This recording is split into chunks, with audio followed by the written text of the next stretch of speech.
Господин Клетников, постои први пат буквално Бугарија покаже и докажа дека она што го бара е буквално укинување на Македонија, македонците и македонштината, реално тоа се фактите. И новата влада на Петков кажа дека, нели, остануваат на старите позиции.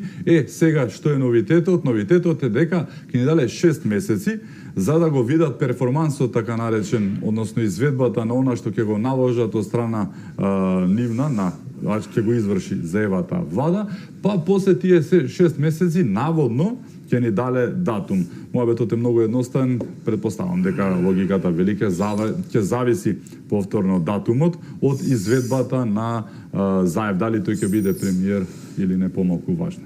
Добро. Бугарска работа. Тие не стои први пат, зашто велите, туку тие веќе повеќе од милениум ги негираат македонците и ги сметаат за бугари и целиот нивен културно-историски, културно-цивилизацијски имот. Видете, ја би почнал со она теза, не е хипотеза тоа, дека бугарите се во криза за идентитет. Тие имаат криза со нивниот колективен идентитет. Зошто?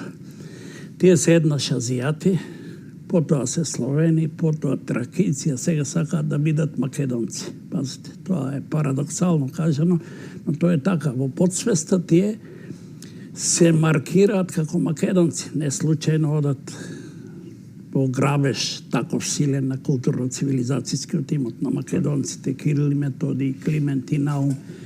Средниот век, се до 19 век, па и потаму, во почетокот на 20 век, јас мислев едно време дека тие посегаат само до Кирил и Методий, односно наваму од Кирил и Методий, меѓутоа тие посегаат, дури рацете ги пружаат, а тука нека се разберат со грците дури до античка Македонија. Јас сега ќе цитирам еден бугарски историчар, колку историчар тој, Иван Коларов, тоа го цитирам од сјајната книга на Ѓорѓи Попатанасов, наш академик, славјес одличен, каде што Иван Коларов во предговорот на својата книга вели: овде јас ја прикажувам борбата, величеството, паденето и ставането на българското племе од Александар Велики до днес